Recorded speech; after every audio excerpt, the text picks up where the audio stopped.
నమస్తే, welcome to Andhraprabha. నేను విజయ.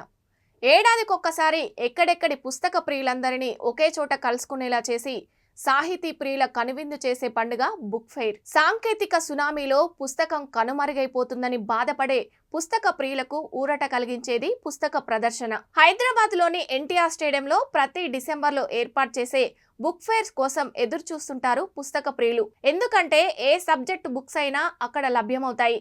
కథలు, కవిత సంకలనాలు, బాల సాహిత్యం, ఆధ్యాత్మికం, మనోవికాసం, కామిక్స్, కార్టూన్స్ ఇలా ఏవి కావాలన్నా ఒకచోట కొలువై ఉంటాయి. ప్రతిరోజు మధ్యాహ్నం 2 గంటల నుండి రాత్రి 9 గంటల వరకు సందర్శకులకు అందుబాటులో ఉండే ఈ పుస్తక ప్రదర్శనను అనేక మంది మేధావులు, పాఠకులు, కవులు, కవయిత్రులు, గద్య కవులు, అవధాన కవులు, అభ్యుదయ కవులు, రచయితలు, నవల రచయితలు, ఆధ్యాత్మిక రచయితలు, విప్లవ కవులు, పండితులు, అధ్యాపకులు, ఆచార్యులు, విద్యార్థులు, ప్రేక్షకులు, నాటక ప్రియులు, రసజ్ఞులు వేలాది మంది సందర్శించి తమకిష్టమైన పుస్తకాలను కొనుక్కుంటారు.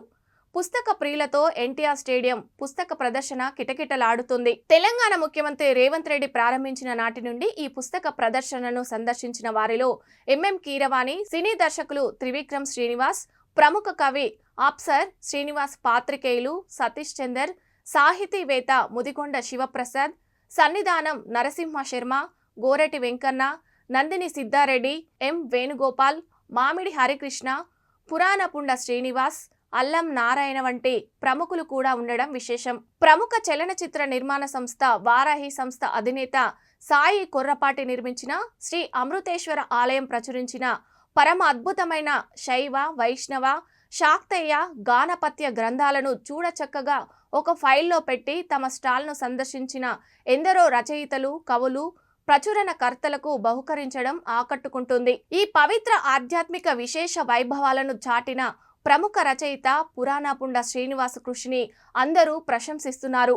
పుస్తక మాంత్రికుడుగా తెలుగు రాష్ట్రాల్లో విశేష ఖ్యాతి సంపాదించుకొని వేలాది అభిమానుల్ని సంపాదించుకున్న పురాణపుండ శ్రీనివాస్ అందించిన వెంకటాచల క్షేత్ర వెలుగుల గ్రంథం అదివో అల్లదివో ఈ బుక్ ఫెయిర్లో వేలాది మనసుల్ని కొల్లగొట్టింది. మరీ ఆలస్యం దేనికి? ఇప్పటి వరకు మీరు సందర్శించి ఉండకపోతే మీరు హైదరాబాద్ బుక్ ఫెయిర్కి ఈ రోజే వెళ్ళి మీకు ఇష్టమైన పుస్తకాలను మీ సొంతం చేసుకోండి.